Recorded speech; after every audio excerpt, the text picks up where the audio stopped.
I'd like to welcome everybody to the Adam King Show. I am Adam King, your host, joined with the one and only Rock Breath. Rock, how you doing? It's been a long time since we've had our last show, and I'm excited to be back.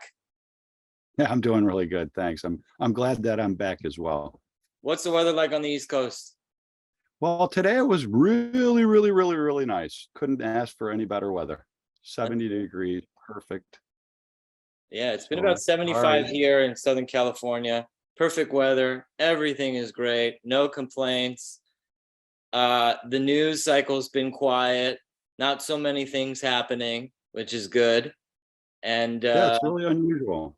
They're building up. They're waiting. They're waiting to get a little closer to elections before they really dump zombie apocalypse on us. You see that 60 Minute with Joe Biden where he said, "What inflation? It's only going up 0.1%. No, I didn't happen to see it, but I did see all the comments in regard to what he said. I wish we had a. I wish we had a. No idea. When he was confused with the 1% that he's involved in. Exactly. He is that 1%. I'm gonna throw up one meme up for us really quick. Sure. To describe our economy, I never seen a better depiction of that than this. Hey, hey. Excuse my sneezing, everybody. But this is what America has become right now. It's a cesspool of absolute failing companies. As the president chastises his enemies. Yeah. So, what a really nice guy. I love the president. What a schmuck, right? What a really filthy schmuck. Am I allowed to say piece of shit? You could say whatever you want, man. Thank you. Well, I just said it, so. Well, on that note, I'm going to bring in our panel. And we got a great panel tonight full of comedians, musicians, entertainers. Yep. Less politics, more fun tonight. How do you like that? Yep. I'm really looking forward to it. Have a great show. I'm right here if you need me. Thanks, Rock. I'll see you soon. Very good.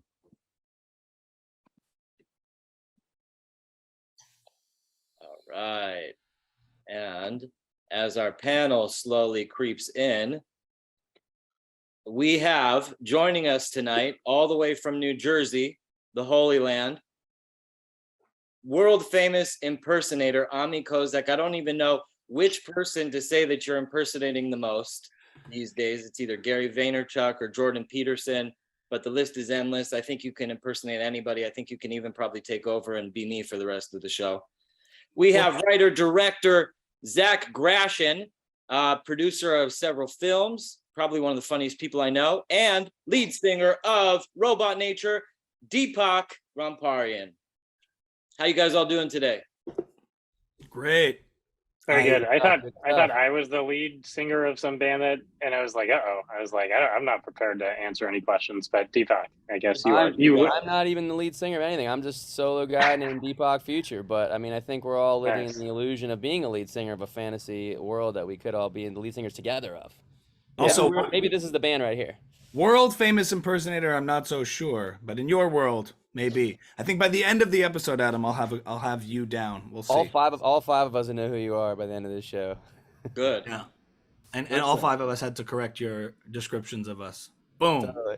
You know what? And we'll all be a band, and Adam will be the lead singer. Listen, we could put together a song right now, guys. We could change the world in a song. We got Ami behind you. Look at all these instruments. I mean, Ami, what do you play most, Ami? What's your lead instrument? I'm a vocalist and bassist. Those are my two main instruments. And then, do you specialize exclusively in canceled mainstream impersonation? I guess Gary's not canceled. Never mind. Yeah, no, I do feel like this Zoom room is like canceled anonymous. I don't know what's going on. Yeah. Like Adam's hosting the underground for canceled people, even though none of us are yet, but maybe that's what happens here. I didn't get canceled, but I got shadow banned. And I'll tell you how. As Gary would say, honestly, saying you're shadow banned, that's an excuse. Right, Adam? That's an excuse, right? Stop complaining. Okay, wait. Gary, I'm That's sorry. some, man. that's some I'm real sorry. shit. Stop complaining. You're not I'm shadow sorry. banned, okay? You're lazy. Okay, I'm lazy. All right, I'm lazy. Okay? I'll fix it. I'll fix it. Jeez, Rock, give what make you sure he pay for. doesn't What's come your back on the marketing budget? show. No, I'm just kidding. But no, seriously, I want to play some clips of you. Ami, you just got back on tour. You just got off of tour with Gary, right? Tell us about the tour. Yeah, Gary initiated this inaugural conference for his NFT holders, the holders of his original NFT that he rolled out called VFriends. And he put together a conference basically around NFTs that took place a few months back in Minneapolis at at the big football stadium there. And it was a very cool conference where they basically had all these different, celebrities that are getting involved with NFTs.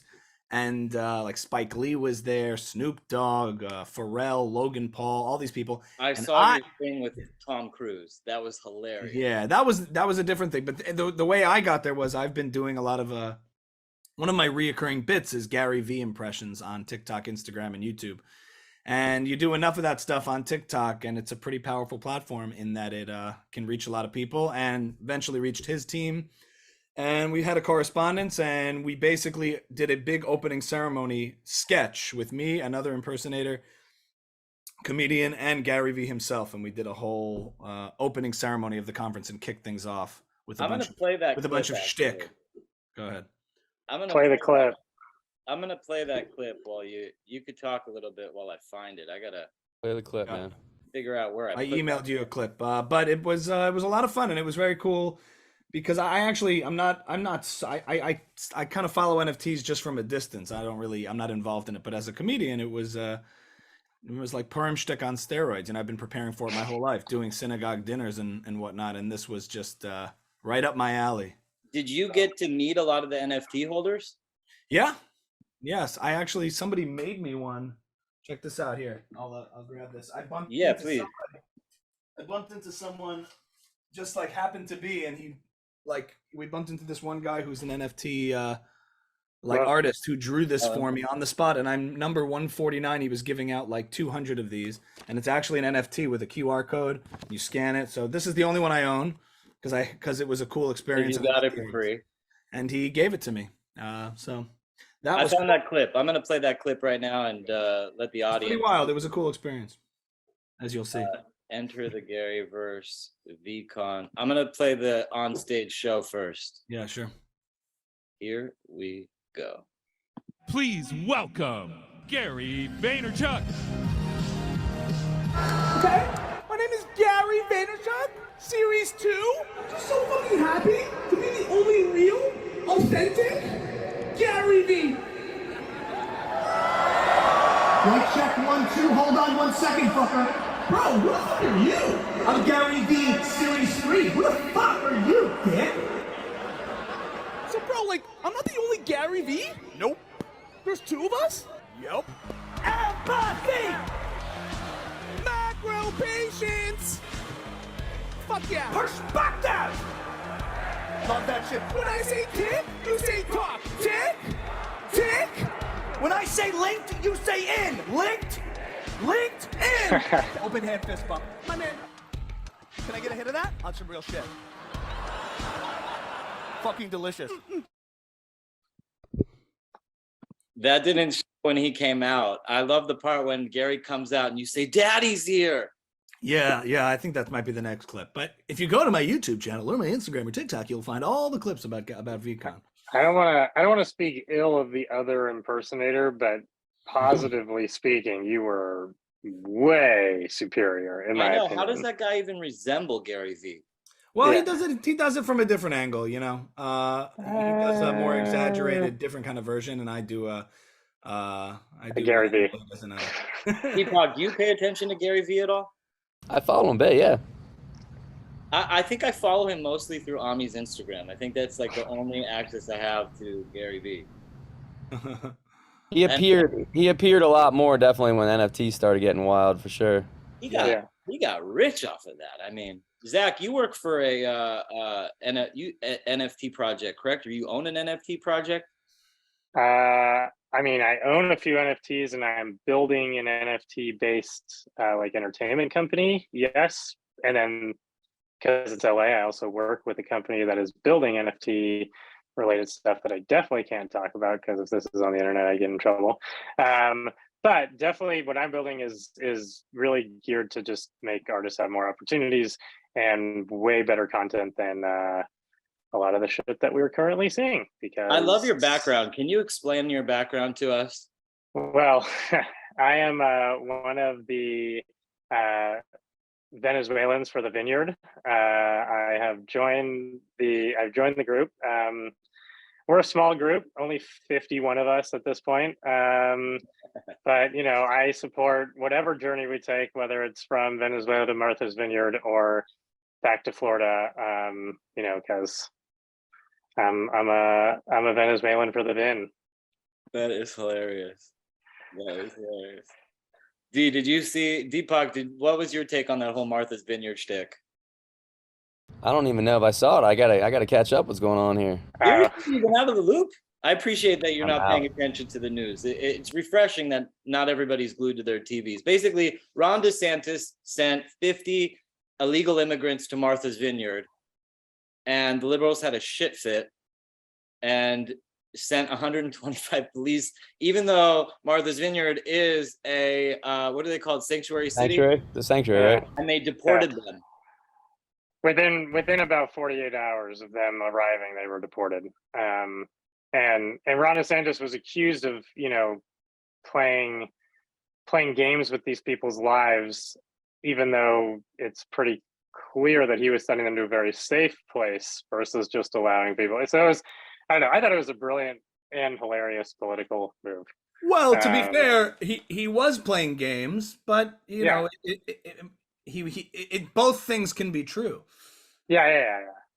Sounds like a pretty smart move to shine some reflexive hypocrisy moves at everybody. So, I don't think the intentions were humanitarian as much as shining a light on the hypocrisy on the left, which he clearly did, and also what people. It's kind of has a bit of cringe to go around because you're like, okay, but you didn't do this for the reasons you're claiming you did this. You did it to play the game, and he landed the punch. You know, sounds like part of the shtick. Even saying it's for humanitarian purposes. What's that? Sounds like that's part of the shtick is even claiming it's humanitarian. It's clearly, which sounds like a good shtick. Yeah. The only issue is that if we're all being honest with ourselves, like, you know, I guess, you know, these people in the middle of it are real people trying to figure things out and to be used as political pawns. It's a fair critique to say that you did that, but it's also equally fair to say, you know, but the estimates, they're saying that over 10 million people have come into this country since Joe Biden took power. And, you know, that's bigger than the U.S. Army, just to put it into scope. U.S. Army has 1.4 million soldiers. Right. I'm just curious, when you say there, who are you talking about? Adam? Which there? You said they're saying. The news. Newsmax? Or CNN? Hey. Actually, they said that almost 2 million have come in they had a record 2 million in 1 month. Well, definitely a lot. No, definitely a lot. I mean, you're definitely right. They were, I mean, these people had cameras in their face and they got carded. However, it was like, what else? How else are you going to prove the point? You know what I mean? I think that was your point, is like, you got to play both ways. But I don't know. It's just, how else do you even bring people together, Adam? Isn't that why we're on this show? You bring people together through comedy. And with that said, that's true. Everybody look at this meme. Have you seen a meme so perfect and poignant as this? Is that Ocasio-Cortez? That's Ocasio-Cortez. They took this picture of her from her time at the southern border and they superimposed it onto Martha's Vineyard. The best take I saw was Tim Dillon. You guys know Tim Dillon? No. He always has the best take. He was like, listen, people, what he did was disgusting. He sent these people to Martha's Vineyard. The season is over. Okay, it's after Labor Day. You send them to Palm Beach. You send them somewhere nice during the winter, fall season, okay? The season's over. It goes Memorial Day to Labor Day. Nothing's going on there anymore. I'll tell you, sometimes Zach actually helps me with some writing for the show. And when it happened, I mean, we got on the phone, we were going crazy. Zach had the most brilliant idea ever to do a skit of the top 5 things that migrant Venezuelans can do in Martha's Vineyard. Before we even got to the show, they were out of Martha's Vineyard, and the joke can't be. Yeah. It was like, literally, yeah, it was the next day. I like that your Tim Dillon is also like a little bit Trump, like he's probably in the same family. Okay. Trump's a little bit different, folks. Quite a little bit different. Wow, a little bit different. Nice. I do the hands. The hands are similar. They're a little similar, folks, but not quite the same. You didn't know I could do that. You didn't know I could do that, but that's okay. It's okay. Very Adam Kiggs. Who's your favorite person to impersonate? It doesn't need to be a marketable impression. Like it doesn't need to make you any money, but who's like your favorite? Because that was a really good Trump. Yeah, I think there are better Trumps than me out there as far as impressions go. Yeah. I don't know. That's So who's your favorite? I get that question a lot, but I don't have a favorite. I guess whoever's the funniest at the time that I'm enjoying doing, because like you do, if you do an impression and then people really like it and you do it a lot, you can wear it out on yourself and it's not so fresh anymore. But You think that the Gary V is worn out on you? Once I hit VCon and then some, you got to take breaks a little bit, but it's more about where I can find the funniest bits, because the impression is sort of the sugar on top of the cake. I always kind of write sketches and bits with the impression being something that enhances what I'm doing, but it's really like, where's the funny? Like an impression is fun but it can be a hacky party trick if it's just like, look at me, I'm Donald Trump or whatever. But if you do like, I know, I'm sick of the Donald Trump impression. but if you do it in a funny way, like write it into a bit, I'm much more interested in that. So like, Deepak, do you do comedy at all, or is it just music by you? I mean, I've done comedy, but not, it's just sort of like in the moment, in the fly, like being in sketches or being in theater, things like that. A lot of it's in the moment. A lot of it's like we're hanging out and stuff like this. Jokes come up. It's got to be in the flow. But it's not something I've like actively like, all right, I'm going to do comedy and then go create it. It's just more organically appeared, Guys, I want you to know that this is one of the most talented musicians I've ever seen. Deepak actually lost his house in the Woolsey fire. And as like an homage to the fire, he recorded a music video. I wish I had that music video to play here. And we'll post a link on the YouTubes and the Rumbles and all the streaming channels, because it's so brilliant. But he's a violinist and he plays this melody, and I think that's, Deepak, when I really fell in love with your music. And I'm actually going to play a clip of Robot Nature so that people can understand what Robot Nature is. But before I get into that clip, it takes brilliance to truly make art. And Deepak is one of the smartest people that I've met. In fact, not only is he such a free thinker, but a tremendous patriot. He organizes every year and you guys are like this because you're both Jewish like me, a ceremonial reading of the Declaration of Independence on the 4th of July. It's kind of like the Megillah of the 4th of July. And I went this year and I was so touched by it. What started that for you? It's actually started 20 years ago. And a bunch of friends of mine, we were just kind of joking. We're like, it's July 4th. Like, what is this July 4th? What's the purpose of it? Where did it even come from? We didn't remember because, we all went through school and may not have taken it seriously because, in school, you're just kind of goofing around a lot. So we were kind of in our teens, like in our older, college type age. And we were just like, what is this Declaration of Independence? So we decided to read it kind of being funny. And we started reading it with funny, like British voices. And just kind of, but then by like halfway through it, it started actually hitting us in our bodies as an actual, like, this is an amazing document. And by the end, we were actually like legitimately, genuinely serious. And we were like, whoa, like we started out literally being funny, doing impersonations and voices of what the colonialists could have sounded like and all this stuff. And by the end, we were like, this is amazing. And so we just became like a yearly tradition to actually genuinely read it every year. And so we've been hosting it, I've been hosting it really just every year. And now that I'm in California, I do it on the beach in front of Gladstones every July 4th at like 9:30 in the morning. And whoever wants to come, I post it on Facebook, post it on Instagram, and people show up and, we read it together and, we talk about it. Maybe we have conversations, whatever, it's different every year. Sometimes we play Frisbee for a while. We have people bring music and we jam, we sing patriotic songs. Depends on who shows up, I'm actually going to play a clip of Robot Nature. It's about a minute long, and I want our viewers to be able to get to know the band a little. Is this of the 2 clips I sent? Is this the first one? This is the first one. I only got Okay, it. cool.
good stuff, man. I love fusion sound like that. Nice. Very cool. So Yeah, so I mean, I'm pretty much like since the lockdowns, the band's been like people have been kind of split up. The band's been moving around, so I'm pretty much going all solo now. But I still like all those songs were written, and I can do them. I can do them solo anyway. So I'm still doing the Robot Nature like songs and tons of new ones, a lot more disco stuff. But what are you working on in the near future? Just rocking. What's that again? What are you working on in the near future? Right now, the solo stuff's a lot more, disco, dance-oriented, still kind of the same vibe. It's more of a one-man band setup. I've got it's like a fusion between live looping, multi-instruments, piano, drums, bass, guitar, beats, a little bit of laptops. So it's like almost like DJ meets live looping meets, one-man band, like dance stuff. But some of the same tracks you've heard are being revamped with a little bit more of like a future Michael Jackson sound to them. And then a bunch of new songs I wrote the last year and a half. So if you lost the last 3, your other band members, does that mean that there's an open audition? Because I see 3 people right here that want to be a part of Deepak Robot Nature. Hey. Well, only if the barber for the band is still around, because he looked like he was working hard. You guys all had very sophisticated haircuts in that. I've been to one of Deepak's shows, and I'm telling you, they look like they came out of a spaceship crossed with a TV from the 1980s. It's epic. Yeah. The wardrobes are so on point. Yeah, no, it looked cool. It looked like a really fun show. And is anything that you're doing Burning Man inspired? I know Burning Man is a really big part of your life. I mean, I just love Burning Man. It's just such a vibe, such an energy. I just got back from there, did 33 shows there. Just got back like a week and a half ago, and then went to Austin. Does that have to do with the Illuminati? No, I don't. I mean, maybe. I don't know. I think everything does. Ami, you got an Alex Jones for us? Everything has to do with the Illuminati. You know what they're doing at Burning Man? Look, let me tell you something, Adam. He went to Burning Man, and they turned all the frogs at Burning Man gay. That's what they're doing. They're turning the frogs gay, and he's going to Burning Man where Hillary Clinton was putting on a secret performance inside of his show. That show that you just played, that clip, Hillary Clinton was backstage, and she was organizing an entire thing with the Illuminati. I knew it because I was there, and I saw the folks. I have a secret camera at his concert at Burning Man from behind the stage, and I've seen the papers. Look, I did this stuff in the 90s, okay? I'm not making this up. So 33 shows That's at Burning amazing. Man. That's quite impressive. How do you do 33 shows in like a week's time?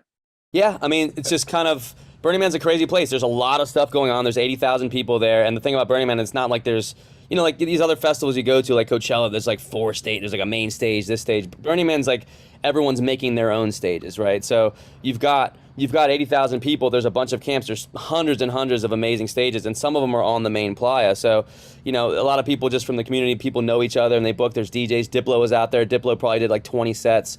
I jumped on DJ sets. I did solo sets. I was zipping around on my e-bike with the wagon attached to it with like, bungee cords and all my gear, my pedal boards, and just like bouncing around and did like 5-6 shows a day. Is not, in a long day, there's so much activity. It's actually not that big a deal there to do that. I've done 10 shows a day at Burning Man before. This was like, I had my girl there with me this year, so I promised her I wouldn't do 52 shows like I did another year. And just, we zipped around, I did like a nighttime show at this one camp, and then went to a DJ set, jumped on and played violin and just did some top line singing with the DJ, so it was just kind of all over the place.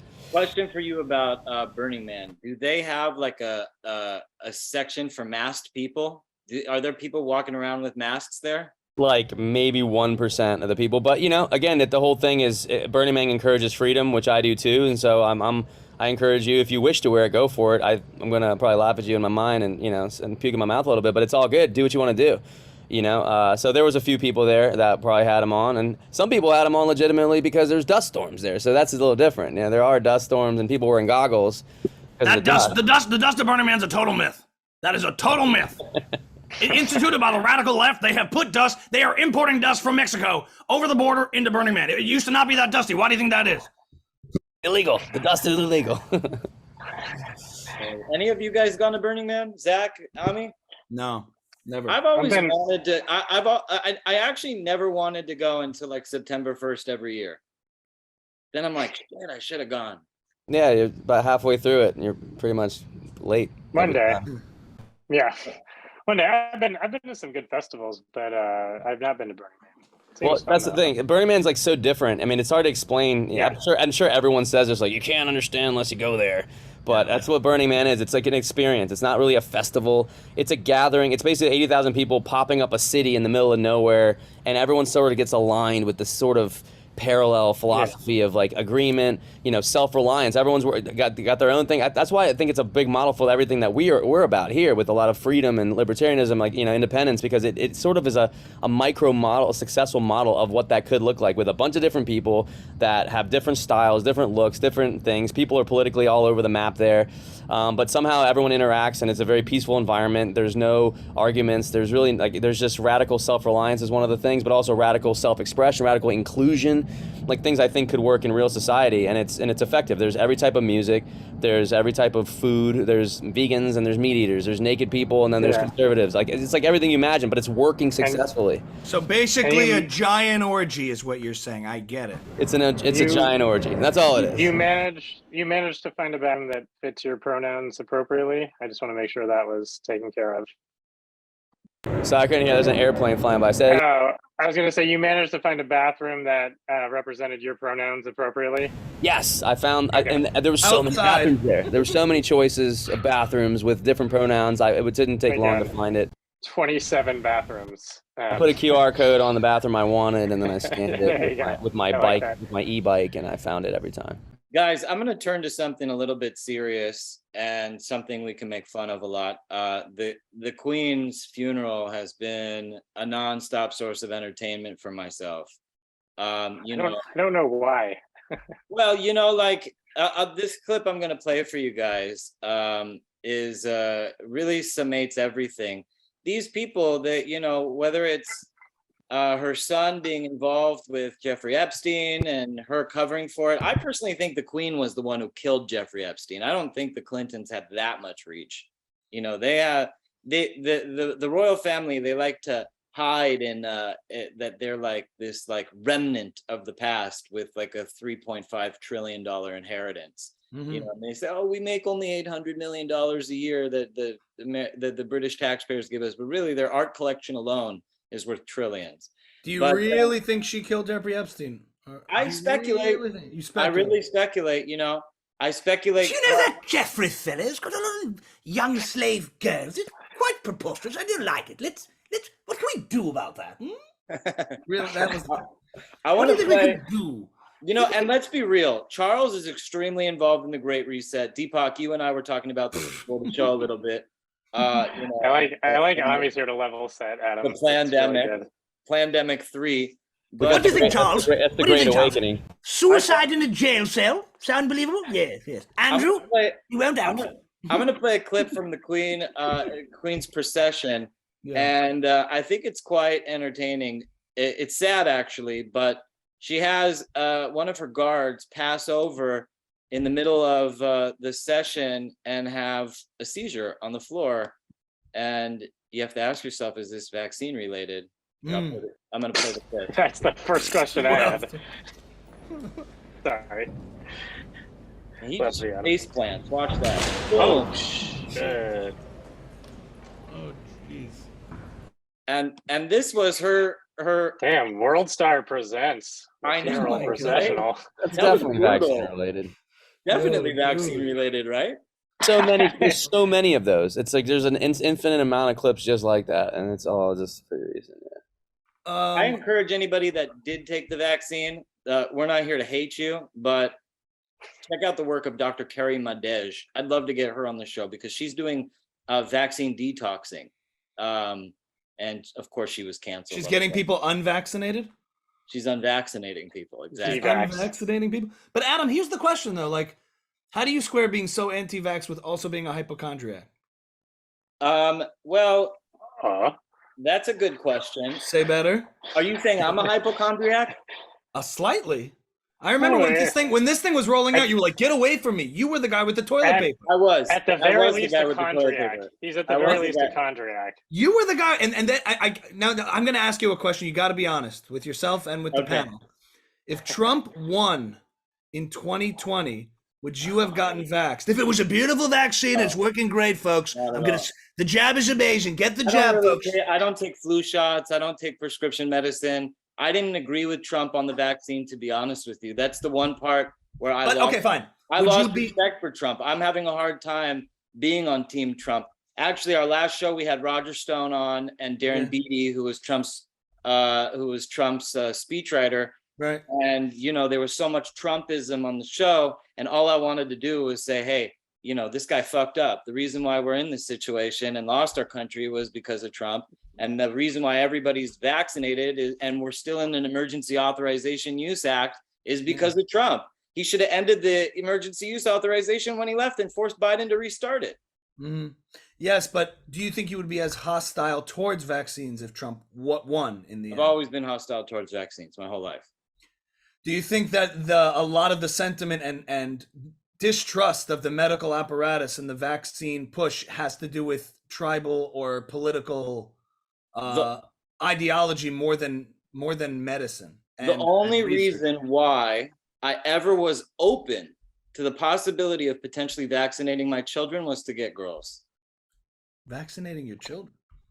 Yeah, I don't want to vaccinate my children. Yeah. Especially after this pandemic and seeing how the vaccine technology rolled out and the deep dives that I've done, I think I'm completely anti-vax now. You have children I don't know about, Adam? I wish I was unvaccinated. Tune in to Maury Povich next week. Adam King is on, and we'll find out Adam's children. Didn't know you had kids. But my point is this: I think a lot of the sentiment has to do with the fact that people felt a certain betrayal or the calling into question the legitimacy of 2020 is directly tied into being so hesitant about a vaccine. If Trump had won, then and we'd be like, we're going to defeat this COVID, folks, with a beautiful vaccine, you would have seen a lot more non-hesitancy towards the vaccine. I'll say two things I saw, Ami, in this ridiculous journalism that I found very comical as well. Yeah, was like one specifically with the vaccine was Trump got it, was like, endorsing it's beautiful vaccines, the best vaccines, it's everything. And then, Kamala, Biden, all those people were like, don't take that vaccine, don't take that Trump, don't try. Right. And then the second if Trump says to take it, I'm not taking it. And then the second he was out, it wasn't even that you should take it. It was that you aren't, to be a good American, you should take the vaccine. Like they literally, that was the narrative. And I was like, whoa, that was a huge shift in 2 weeks. And so that the same applies to them. I'm saying we got to keep each other always honest. Yeah, so. No, for sure. No, I agree. That's why I say they became very pro-vaccine upon his losing. And then they wanted to kind of have, there was a credit to be had by the medical apparatus under Biden. But I think the same aversion to the vaccine was a political reaction. I agree. And I think they played it that way. They should have made it they shouldn't have gone from don't do it to forcing you to take it when it was obvious that pretty much everyone in this room, more or less, like we didn't need it. You know what I mean? Unless obviously if someone here has a condition like that we don't know about, but it's like, generally speaking, we didn't need to be first in line to do it or lose our job. Like that was like a little bit over the top. The other thing I noticed, and Adam and I have talked about this, is in the height of like the mask wearing and what was called the pandemic. I don't call it the pandemic. I mean, when people were dying, from COVID still. And then there were the protests that turned to riots and, whatever was going on in various cities.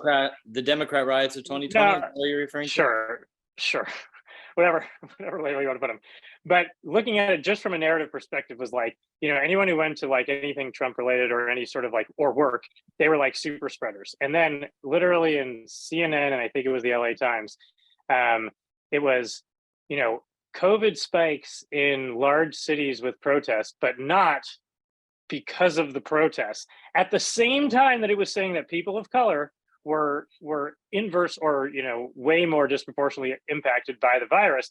And I was like, so how are you telling a bunch of young people to go out and scream by the thousands, and that in that community things are going up, but not because you're telling them to go scream, by hundreds and thousands of people. And I was like, I thought people had the right to go out and protest, just like I thought the people had the right to do whatever they want. But don't lie to people and like pull them out of their house and like, and take a really salacious, horrible event that was caught on camera and then like use that as like, oh, you've all been cooped up at home. All the protests for BLM were outside, Zorba.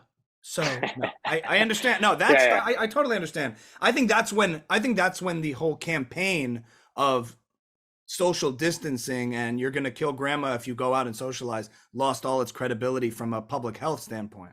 Was when all of a sudden you started to see mass protest and not a word from the same medical apparatus and the same public health officials that were condemning people for getting together for weddings and funerals of loved ones and family members. The second the protests fit a certain narrative, all of a sudden you didn't hear a word about it. And that's when I think all the credibility about it. I remember I had to go to a Zoom funeral. Yeah, I'm saying that's when the credibility, I think, on the whole was completely lost. They that were doesn't trying. that doesn't mean contradiction is extreme. but that doesn't mean that when people were dying in droves in New York City, there were people who were irresponsible taking elderly people out to events that then died because of it. And both things can be true. Or putting COVID patients in nursing homes. What's that? Or putting COVID patients in nursing Yeah, homes. I'm just saying, clearly we can all agree that for older senior citizens, I mean, we can't blame Andrew Cuomo for killing all these old people and then say at the same time COVID wasn't a real problem. I mean, for them it was. So it would have been much nicer if from the get-go we could walk and chew gum at the same time and say, okay, if you're 65 and up, stay home. You don't have to work anymore anyway. You can get meals delivered to you. If you're under that, do what the Nordic countries did, and they basically had comparable experiences, if not better. And we all kind of can see that in hindsight, that argument seemed to hold the most water. But at the end of the day, because it wasn't nuanced and because everything you would say about COVID was couched in, wait a minute, are you a Trump supporter? Because it sounds like you're being, like everything was couched in political suspicion as to where you stand. It became an impossible conversation to have. So it was I mean, and that's the thing. A lot of people that I work with from the beginning were everything that's now being agreed upon now. From the beginning, people were saying this was a disease of the elderly or the immunocompromised or people with pre-existing conditions, and that stuff was coming up. But even if you mentioned that, like you just said, you'd be like, oh, you must be. It was attached to politics instead of just being truthful about the information. Like you said, they can all happen at the same time. Walk and chew gum. I mean, it was older people percentage wise, and it was at the same time. Pretty much less than or weaker than the flu also for this age group, and those facts can exist at the same time. But to even say that, you would get immediately canceled to even claim that it was related to the flu for certain age groups, even though it clearly was. I actually got suspended from Facebook because I posted the FDA, just a link to the FDA walking back their claims on hydroxychloroquine, and I didn't say any commentary. I just posted the link, and the headline to the news article was FDA now says that hydroxychloroquine can help you. And that was enough for Facebook, and turning to other news, like, I don't know if you guys saw the Facebook Joe Rogan, Mark Zuckerberg interview. Did any of you guys catch that? Yeah, a little bit, bits and pieces. Where he pretty much says that the federal government told him what to do. So we got a notice from the FBI that said that there would be disinformation coming down, and we have to take a look at that because we are concerned that I don't have a perfect mark, but it's something like that, trying to be normal and human. And at Facebook, we're trying to connect people around the world, and we have to be careful. You just have to stay. You just have to stay in a perfectly still plane. Your voice is pretty. I think he did become a cyborg. And what we have to realize is, I did see where he admitted basically to shadow banning dissenting information. The government came to him and said, no one's surprised. It's funny how Fox News acts so surprised about it. Like, whoa, this is a story. It's like we all literally everybody knew it, because even the truth of how this whole freaking pandemic started was a conspiracy that got censored and then was the literal truth, like it was just, so it is what it is. Like, it's annoying, and hopefully it will change, but we kind of know. I think the problem is like, it's never been sexy to tell the truthful thing. It's never been the popular vocal, unless you're Alex Jones. Alex Jones tells the truth, and he's sexy as hell. Not on Sandy Hook though. I'll tell you, if you want to go down that path, I've been watching the Alex Jones trial. Yeah. And this guy has been apologizing for 6 years for Sandy Hook before he even got sued. I understand. Yeah, I'm just saying. I actually think before this trial came out, like the Alex Jones, with set for in some way, I felt like public perception of him was shifting more towards like less taking him seriously as a political commentator who's controversial and more like, oh, this guy's just a funny goofball. Like him being on Rogan, he was sort of going through a brand evolution of being just like, hey, look, I'm he even said to Rogan, like, there's a quote, a meme where he goes, I'm kind of retarded. Okay. And yeah, I Rogan saw that. In other words, like, this is just a crazy, kooky guy. So episode 1255 on Rogan. And I'm like, I don't know how he's doing it, but over time, it seemed like Alex Jones was evolving into just more of an entertainment piece. And then the Sandy Hook trial more recently, in the very recent months, has kind of put him back into that context. Let's be honest, guys. And Deepak, I want your opinion on this too, because you've really studied the Constitution at ad nauseum, we'll say. Why is it a crime to question if an event took place or not, if it was a conspiracy or a hoax? Like, does that mean that the moon landing people now can all be sued by whoever's offended by it? So you're asking a very loaded question, because this is a very specific thing to having a bunch of kids shot and killed, which is a very distressing matter. So I don't know what the charge is, but if the charge is about, I'll tell you, there was a 20-minute clip. It was a 20-minute hold on. clip. No, I know like the background, but what I'm saying is, in this very particular case, the ability to create, I don't know what would be considered like undue stress and damages in this case is it's like, I mean, you basically just need to flick someone. You know what I mean? Like, what about, let's take the New York Times, for example. Let's take the New York Times, for example. Can veterans who lost arms and legs from the Iraq War they signed up the for New York Times? It's different. The New York Times said that they had weapons of mass destruction and cost us $5 trillion and millions well, you're asking a group of ignoramuses about law. Like, I want to hear Deepak's opinion on this, because he's not such an ignoramus. No. As far as the law is concerned, you're like, what's the legality of this? Because there's a lawsuit now. Okay, I don't want to talk about the law, but are we going to be okay? Let's not talk about the law, but let's talk about culture. And I really want to hear Deepak's opinion on this. Like, is this like culturally, socially, is this the path that we want to go down as a country? What do you think, D? Well, no, I mean, this is all gray area. That's why there even is a case, because it is on that line of like, what is appropriate versus what is law, what is technically considered libel, what is going to cause stress, what words can actually create harassment, right? And is it compelling violence? Like, just like, like if Trump's giving a speech and he says one thing and it leads to this, people are going to have a debate of like, what aspect of it actually can theoretically lead to something. And I think that's where I would lean towards as much free speech as possible, but you got to just see where the line is, where physical harm actually starts to get caused, right? Do you think that is a part of the plan? Because, I mean, as you saw that Alex Jones was the first to be censored off of all media, now this kind of lawfare that's taking place where they're going to war against conservatives through the courts. I mean, if you look at the presidential election in 2024, the Republicans have two candidates, Donald Trump and Ron DeSantis. And now both of them are under investigation by the DOJ. I mean, I think there really is a blatant targeting. It's a one-sided targeting going on for sure. And I think Alex Jones is being made an example of, so that they can set a precedent to do more censoring and canceling.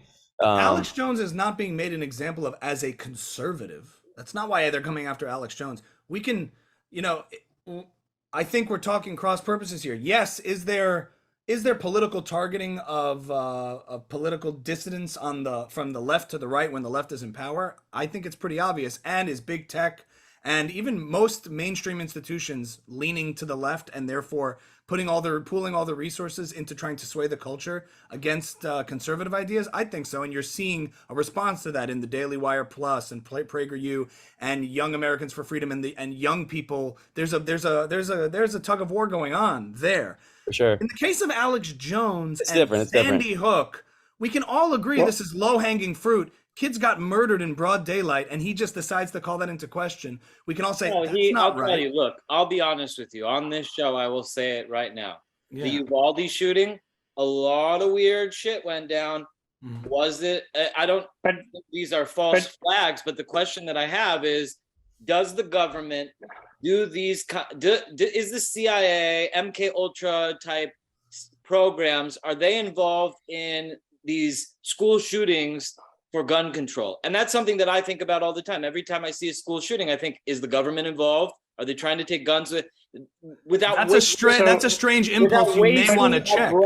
Ami, without wasting a breath. Yeah. The second a child's blood hits and spills the ground, every Democrat is up there saying, you got to take the guns away from everybody. And 9 times out of 10, it's an illegal gun that does the school shooting. And again, so separate. How bad is it when it happens that he's to questioned it this whole case is because he questioned it in a 20-minute segment and then never spoke about it again.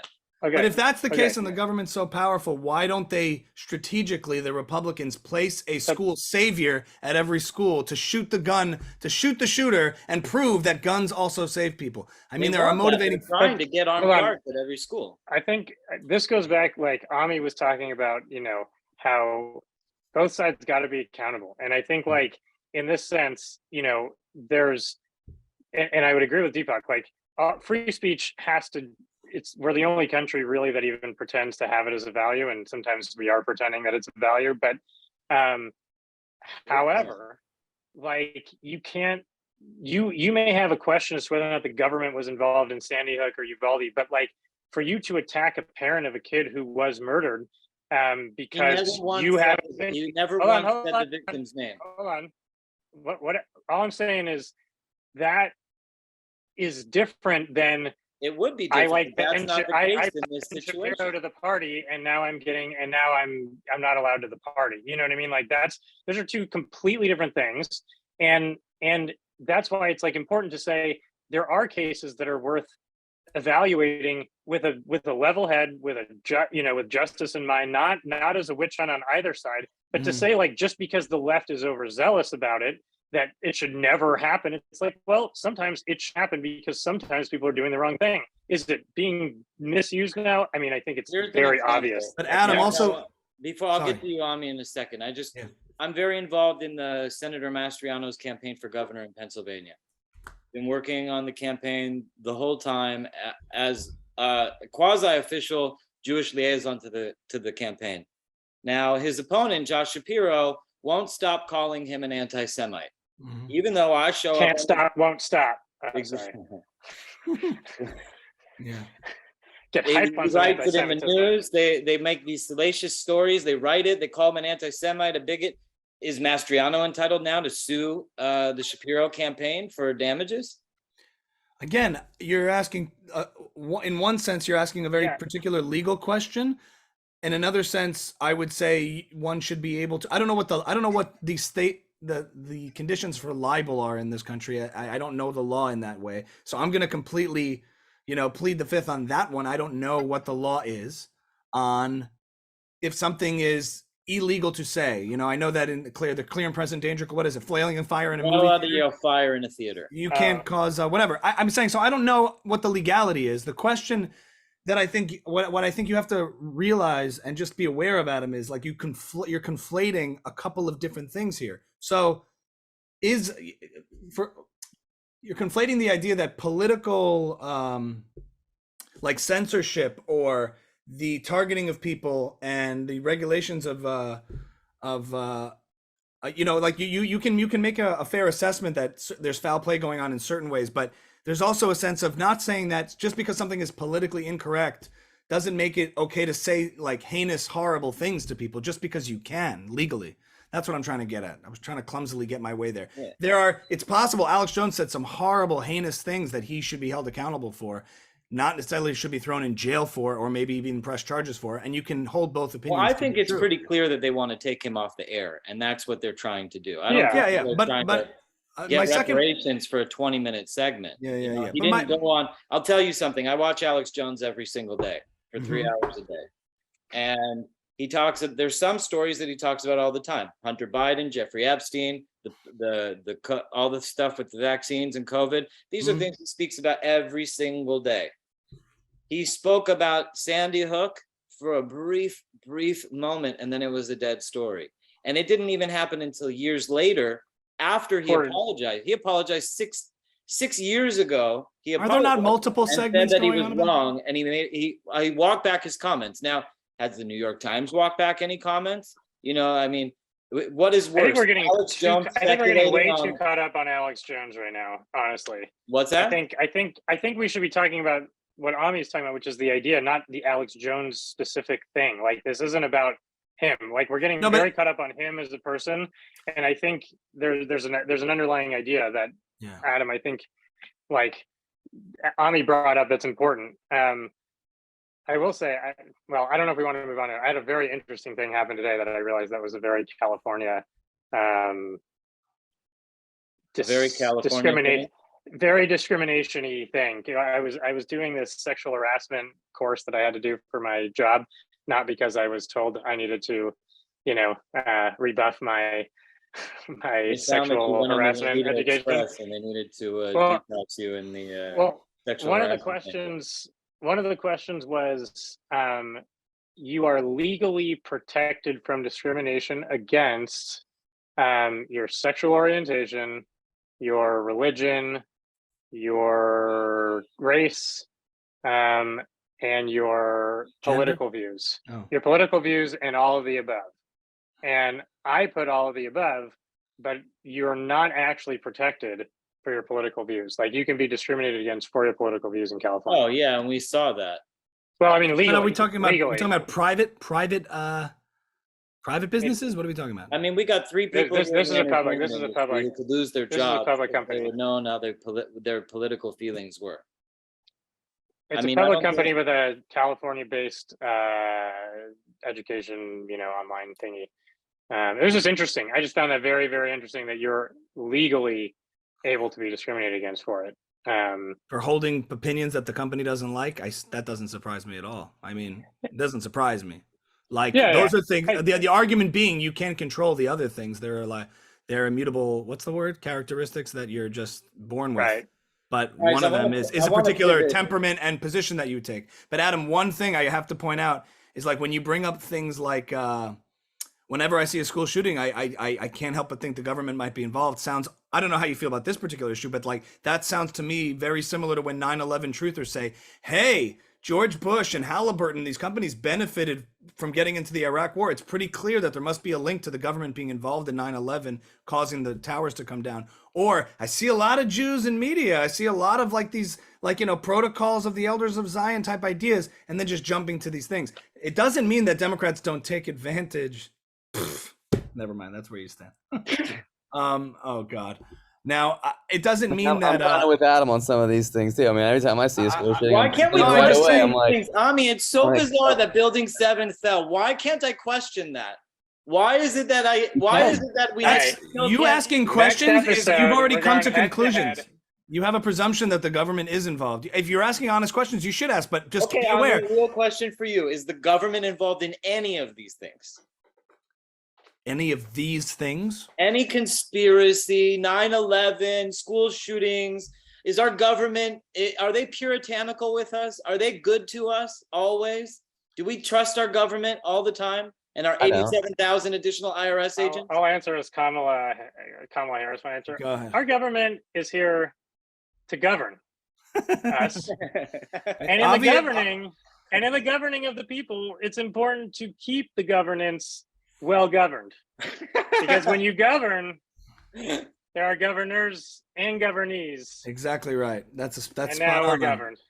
I don't trust our government. I think 9/11 shady. I think the pandemic shady. I think a bunch of school shootings are potentially false flags, and but that's and we should have the right to at least speak about it without having for sure. Deal. And you should have the right to face and not by the same token face judgment and scrutiny if you say things that might have no basis in reality or evidence. I'm not saying you are, but everyone. That's all we're doing. That's all we're doing. But if you're going to make a claim, the onus is also on you. Is the government squeaky clean? Of course not. Does it? Are some conspiracies turn out to be true? Yes, that does happen. But that's a very different line of thinking than correlation, causation. Hey, it's very dangerous to say, I see a lot of this, therefore this must be true. Just like, I don't know, Adam, do the protocols of the Elders of Zion have some merit? They're just asking questions. You know what? I'm still waiting for my membership. I deserve to be in the club. Let's be real. If there's one person who deserves to be in the Elders of Zion, and I'm speaking to you, Chairman, you send me my invitation, damn it. I'm just saying, like, I'm with you. I mean, I think there needs to be a causation standard. There needs to be some kind of standard. and I agree with you on that. I think that causation is not correlation. That whole phrase makes sense. I think scientific method is important and all that kind of stuff. So, It does. but that said, I think a lot of times when a lot of pieces are in place that might lead to scientific method, and you're not even allowed to talk about those, that's when you start going, okay, maybe there is an intentional suppression of the actual information that could be blatantly leading to that too. And it comes from the left too. You saw it with COVID and a lot of questions all that needed to be asked that were The left squashed. doesn't believe in any conspiracies. The left trusts the government indiscriminately. But the one thing that conservative ideas that have merit, the conservative idea that we shouldn't take it for granted, that you could say, oh, America's shady. It's like, yeah, compared to what? Like, in terms of what country you would rather live in, that's one of the, I'm not just doing, a conservative Don't blowing get me smoke. wrong, Ami. I'm being honest with you. I would rather be nowhere but America. And that says I'm an America obsessed, loving, American Yeah, patriot. yeah. So I'm just saying, like, I'm we just say, talking about like, I'm not considering the media America. I'm considering information beyond. That's a global thing. I think that's we're not talking about the deep state, folks. Very deep. There we Deeper go. than- Now we're deeper than talking. ever. I think Hey, this you is a do a global Joe thing, not an Biden. American thing. This is Ami, all over you the have a planet. Joe Biden yet? Not really. Not something I'm happy with. But there's a little bit of a look. This is what we're doing. It's because there's 9. There's 11 and 9s. There's lots of 11s and numbers. And there's planes and they're flying around. That's what we're doing. We're flying around here. Look. Number one. You're making a claim. There's no. You made a preposterous claim. That was way too sensical. Way Out too of the root of sensical. depressionism. No, look, because we're gonna get it back. Guys, I want to pivot a little bit. Making way too I much appreciate sense. this- By the way, I appreciate this conversation. I appreciate the back and forth on conspiracy. This is something that we have to have this conversation. If there's a reason why conspiracy is a federal felony, and that it's a crime. It's a crime to commit a conspiracy. So when people go around and they say, "Are you a conspiracy theorist?" That's only aiding and abetting criminals, that type of behavior. If somebody makes a valid claim like, why did building 7 fall down, but brick buildings that were next door that were 200 years old, why didn't they fall down if the earth was shaking? Building 7 was built to survive a plane crash. All the buildings there were built to survive. How did building 7 fall down? And it was the one with the gold vault underneath. That's a little bit strange to me. I'm allowed to question that without having my opposition say that I'm just a crazy conspiracy theorist. Or ivermectin, obviously, like ivermectin's been literally one of the most amazing things to help people for the last year and a half, and we had to have underground protocols to help people that actually had COVID. Get it from overseas. You couldn't. We've helped a lot of our crew, a lot of our medical crew, people I'm connected with in Texas, have literally helped hundreds of thousands of people and weren't allowed to talk about it publicly. But it literally was with ivermectin, which was called a horse dewormer, which is clearly not, things like that. Yeah. Spoken I about hear on that. every single show. I mean, how could Rachel Maddow be such an idiot, and everybody at CNN, MSDNC to go around and say that over and over again, you're not going to take a horse medicine, are you? When it clearly has a human brands and human applications. I mean, I think it's pretty simple. It's like respect. You know what I mean? Like, you're allowed to question whatever the hell you want about 9/11 or this. But what I notice is the people who are questioning. Well, no. Well, okay, that's a different systemic corporate issue. I think the issue is, and this goes back again to talking about being accountable on both sides of the coin, is like, just because you don't believe in vaccines or you think that there is a government interference or government play into this, all of a sudden the people that did die completely innocently are completely forgotten about in the agenda of whatever political talking point you on social media or they on news media want to talk about, and they completely just sweep them under the rug, and they're like, oh, 3,000 people died. maybe there's a government behind it, and maybe, it's like all of a sudden they don't matter. And that's to me where I think that happens on both sides, where it's like, now anyone who takes a vaccine is an idiot or a pussy or this. And it's like, well, no, like a lot of people had completely Keyword, legitimate. man.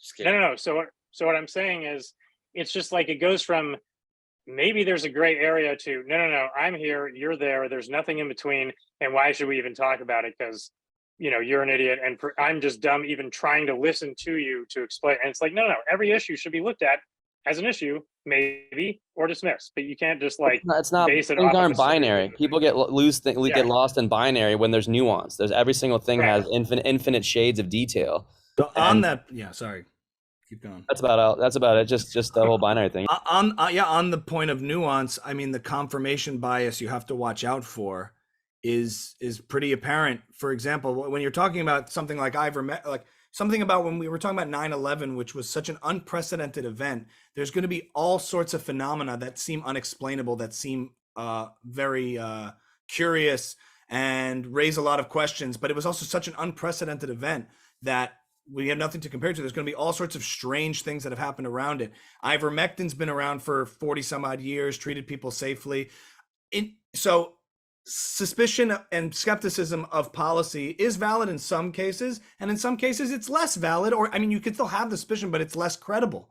So it doesn't mean, so it's not like it's one position. I'm just suspicious of all things government tells me, or all government events. It's like, well, then you're not being honest with yourself. It's like ivermectin, calling it horse dewormer, obviously nonsensical, mainstream. The second the government starts telling me something, I start questioning its legitimacy, especially when the government's trying to sell me something.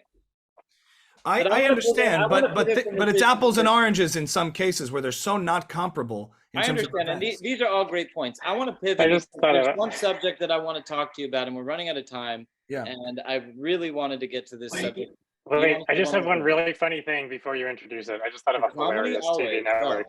I thought of a great TV network. I think the White House should have their own infomercial network where they're just trying to sell you whatever the most recent bullshit, like policy or product or government agency, they're just trying to convince you is actually doing a good job. I think that would be a great, like, C-SPAN meets like home TV network. Hello, I'm Dr. Anthony Fauci, and I want to talk to you about remdesivir. Order now and try for your 5-month trial. That was a good one. Okay, guys, I'm gonna pivot. Adam, you got my message, right? I got to dip in a sec. Okay. Four easy boosters of 1099. Keep going. We're gonna finish up really soon. I just want to share the screen really quick. The Queen's funeral. But is this a sign? Biden sits 14 rows back at Queen Elizabeth's funeral. This picture right here, is this a sign of America in decline? Look at him all the way in the back. When have you ever not seen a president of the United States in the very front row at any world event? And we're going to close on this. And I want the panel to everybody have a final thought, and then we'll close because people got to hop off. And we'll start with you, Zach. What's your thoughts on this? I mean, he made it to his seat or to a seat. That's pretty good. It's impressive for him that he actually, Yeah, I had to put him in the back in case he had to run to the bathroom in the middle of the ceremony. Yeah, well, my bet in Vegas was $50. He wouldn't make it, so I lost money. But no, I mean, it's pretty freaking obvious. Well, okay, I think the world right now is going down a scary path. Like Europe is in a scary place without power, and like real things are happening.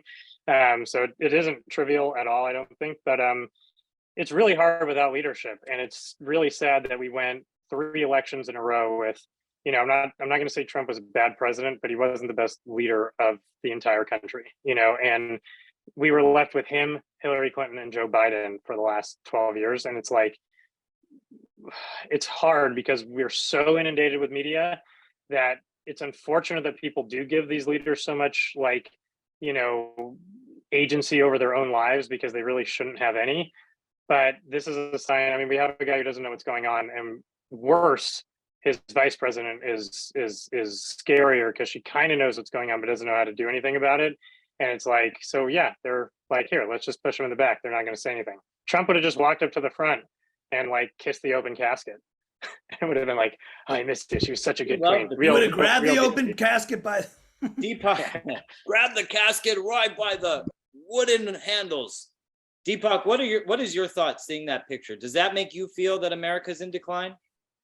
I mean, I don't really make that much meaning out of certain things like that. I mean, I look at each leader has a different level of energy and power. I look at, Trump as someone who had a lot of charisma, a lot of energy. And so I don't see him doing that. I see him being more of a front kind of person. I see Biden as more of like a kind of a shadow puppet and kind of Walking Dead kind of guy who's not necessarily like making his own clear thoughts. So it is what it is. And like kind of the joke that Zach said, the fact they made to his seats, a miracle. So, but I don't really think of that as like huge, I don't make a huge meaning out of that, just one image. I think there's other things that we can use to make meaning about what's going on. But I wouldn't necessarily get too deep on that image necessarily myself. Ami, your thoughts? I'd have to agree with Deepak on that, mainly because maybe a few years ago I would have been like all about, piling on that point. But respectfully, there's this conversation that's going on as to why we're so divided. Why are people not able to talk to each other? And I recently turned on Fox News like this morning for the first time in years, and you start to see how a lot of these conversations, in the age of podcasts, when people are having actual conversations, and Rogan's the most popular podcaster and 11 million listeners are tuning in for long form, in-depth conversations, you start to see that you can have a really good point to be made that gets muddied by like focusing in on stuff that maybe is tongue-in-cheek and silly. It could be very true America's in decline and that Biden is, and it is true, like there's a lot of weakness in Biden, and I think there are substantive cases to be made for that. But when you point to pictures like this, if I'm taking it as a serious point, it means that anyone you're trying to persuade won't take you seriously, because then it's like when you watch Fox and Hannity goes, Obama golfing again for the, you're just like, is that the issue? Or is that just like a distractive point you're making to point out real critiques and real criticisms, and also the refusal to give credit where it is due. And I'm not here about to give Biden credit for anything. I'm just saying that if we focus on these things and we're not clear that we're being tongue-in-cheek and funny about it, we lose credibility with anyone who's maybe able to dialogue with us in a constructive way. And we've lost that ability to have constructive conversations around real issues. And I know it's fun to have these kibitzy conversations, and I'm all about it, but I just think it's also something to be aware of, that one of the reasons the conversation and the dialogue between different people and the marketplace of ideas is so in decline and toxic is because, we're memeing each other to the point to oblivion. Because then we're like looking for something to point the finger about versus actually having a real conversation. It's like now we're like looking to be blamey people, and that's not where you want to be. You want to be on the, like we talked about, you want to give credit where credit's due, and you want to hold accountability where accountability is due. But if you start like just looking to blame and it becomes one-sided, then you're doing the same thing they're doing, Yeah. And to give credit where credit's due, I want to say, even though she does it for the most selfish purposes ever, she doesn't want to lose her investments in Taiwan. I do think at certain points Nancy Pelosi did impress me a little bit with her pushing back on Taiwan, on the Taiwanese issue. A little bit stroking the war with China, and I would have been much more comfortable if Trump pushed the war with China. But nonetheless, I give credit where credit is due, and I think that's a very fair point. I mean, you follow that stuff more closely, but I just think in general, the image, is this the sign that America's in decline? Probably not, but that is certainly a conversation well worth examining. And when we point to this, my only concern is that people see that point being made and being like, you guys are just looking for anything to support a perspective. I do think that Benny Johnson, looks for anything. He's, I watch his Instagram and he'll pull out these like, you never believe what Biden said. And it's really, that's how people get clickbait. All right, guys, I'm going to wrap this up. This was a great show. You guys are all welcome back on. We could continue the same exact panel. The three of you guys, we could go deeper again, but we only have about an hour segment. I want to point everybody out to where they could find you. And then because we have such a talented musician with Deepak, I'm going to allow Deepak to play us out on a brilliant clip. So if the panel, Ami, where can people find you? You can follow me at Infowars. No, you can follow me at AJ-Comedy on Instagram, aka Ami Kozak Official on Instagram, YouTube, TikTok. I have a band called Distant Cousins. We also make a lot of music and have a lot of fun and write. You guys should mash it up with Robot Nature. Distant Cousins is an unbelievable band. Oh, you're in Distant Cousins. Yeah, I know you guys. Nice. Yeah. Right on. So you can follow me there. I'm also the host of the Buckle Up podcast with Mike and Ami, where we do similar things to this, having conversations and having a good time. Where So, can they find the Buckle Up podcast? at Buckle Up Pod on Instagram, YouTube, and TikTok. Zach Grashin, And Spotify. famous director, writer. Where can they find you? You can check out my movie Knife Corp on Amazon Prime. And that's like Knife Corporation. It's a fun, ridiculous horror movie. Otherwise, I've got a couple other projects coming, but they are large in scale and will take time, so can't really talk about it. But you can find me in LA sometimes playing beach volleyball. And Deepak, yeah. where what's Robot Nature? What's on the horizon for Robot Nature? Any shows coming It's up? just Deepak Future, man. There is no Robot Nature. Again, it is No Deepak more Future. Robot I am solo. You can find me at Deepak Future, spelled DPAK Future. If you go to robotnature.com, it will forward to Deepak Future. Good. For all the old fans. Robot Pass. Robot Pass. Robot There it is. Pass. Robot Passed. Robot Passed. On that note, I am going to play out a video from Deepak Future. And again, my name is Adam King. Thank everybody for coming into the Adam King Show. This was a really great show. Thank our great guests, Ami Kozak, Zach Grashin, and Deepak Ramapriyan. Thank you, everybody. Have a wonderful Deepak Future. night. I'd like to bring to the stage right now, Deepak, give it up! Put your arms in the sky for freedom.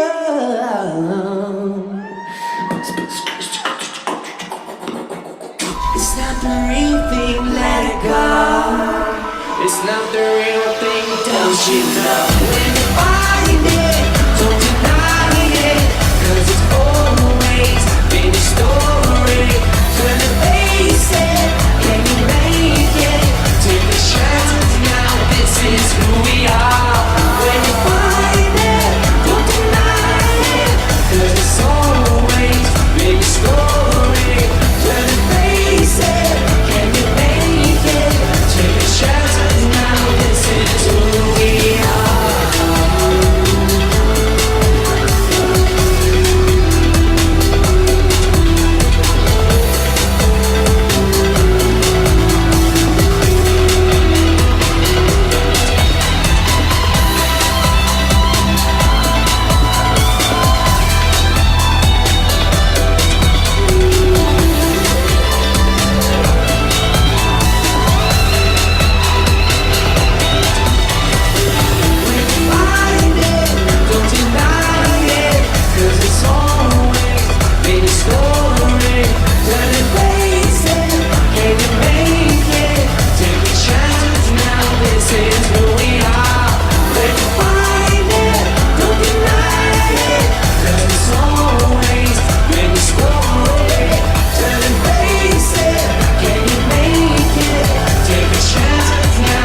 Is who we are.